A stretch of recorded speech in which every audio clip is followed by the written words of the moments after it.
Come ti pulisci le scarpe da single.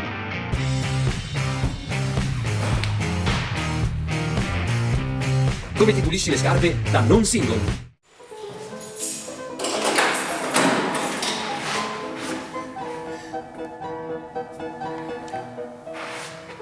Come ti pulisci le scarpe da non single e la tua compagna ha pulito per terra.